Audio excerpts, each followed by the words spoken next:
দীঘায় আর যেখানে সেখানে ফেলা যাবে না জঞ্জাল, পান কিংবা গুটকার পেক। ফেলা যাবে না প্লাস্টিকের তৈরি কোনো বস্তু, যেমন চায়ের কাপ, খালি বোতল বা খাবারের প্যাকেট। ফেললেই কড়া শাস্তির মুখে পড়তে হতে পারে। 1 জুন থেকে সম্পূর্ণ প্লাস্টিক মুক্ত হচ্ছে সৈকত শহর দীঘা।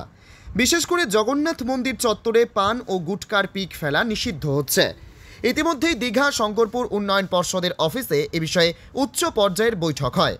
সেখানে হিডকোর ভাইস চেয়ারম্যান হরিকৃষ্ণ দ্বিবেদী, জেলাশাসক পূর্ণেন্দু মাঝি, সকল অতিরিক্ত জেলাশাসক, ডিএসডিএ অফিসার, হোটেল মালিক ও ব্যবসায়ী সংগঠন, নুলিয়া সহ আরও অনেকে উপস্থিত ছিলেন। দীঘাকে প্লাস্টিক ও থার্মোকল মুক্ত করতে এই বৈঠকে গুচ্ছ পরিকল্পনা নেওয়া হয়েছে। আগামী 31শে মে পর্যন্ত দীঘা জুড়ে এ নিয়ে সচেতনতামূলক প্রচার চলবে। 1 জুন থেকেই নয়া নিয়ম বলবৎ হবে। গোটা দীঘাকে 10টি জোনে ভাগ করে নজরদারি চালাবে প্রশাসন। 10টি জোনের দায়িত্বে থাকছেন 10 জন ম্যাজিস্ট্রেট। ওল্ড দীঘা এবং নিউ দীঘার প্রত্যেক হোটেল এবং দোকানে প্রশাসনের পক্ষ থেকে এ বিষয়ে নোটিশ পৌঁছে যাবে। হোটেল কিংবা দোকানে প্লাস্টিকের ব্যাগ রাখা যাবে না, পরিবর্তে কাপড়, চট কিংবা কাগজের ব্যাগ রাখতে হবে। এ ধরনের ব্যাগ যারা সাপ্লাই দেয় তাদের যোগাযোগ নম্বর প্রশাসনের পক্ষ থেকে দেওয়া হবে। পর্যটকরা হোটেল থেকে বেরোনোর সময় তাদের হাতে একটি করে ব্যাগ ধরিয়ে দেবে হোটেল কর্তৃপক্ষ। চা, আইসক্রিম কিংবা খাবার খেয়ে চায়ের ভার বা কাপ, খাবারের প্লেট ইত্যাদি সেই ব্যাগে ভরে ডাস্টবিনে ফেলতে হবে। প্রতিটি টোটো এবং অটোতেও প্লাস্টিক, থার্মোকল জাতীয় জিনিসপত্র ফেলার জন্য ব্যাগ রাখতে হবে। দীঘা যাওয়ার সব বাসেও ওই ধরনের ব্যাগ রাখা থাকবে। তাতে প্লাস্টিক, ডাবের খোল, বিস্কুটের প্যাকেট ইত্যাদি জিনিস ভর্তি করে ডাস্টবিন বালতিতে ফেলতে হবে। যে কোনো বাস গন্তব্যস্থলে পৌঁছানোর পর সেই সব আবর্জনা ব্যাগে ভর্তি করে ডাস্টবিন বালতিতে ফেলতে হবে।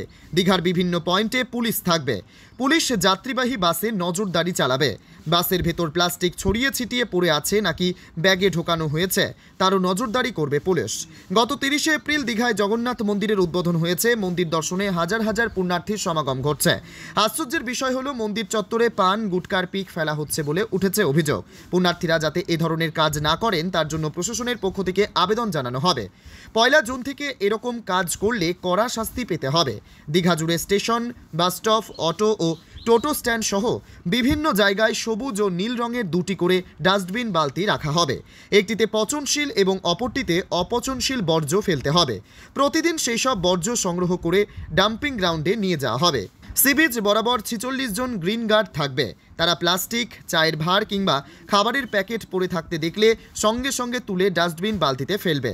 প্রত্যেক হোটেল এবং দোকানদারকে নিজ নিজ এলাকা পরিচ্ছন্ন রাখতে দায়বদ্ধ থাকতে হবে বলেও নির্দেশ দেওয়া হচ্ছে। আপনারা দেখছেন দ্য ওয়ান।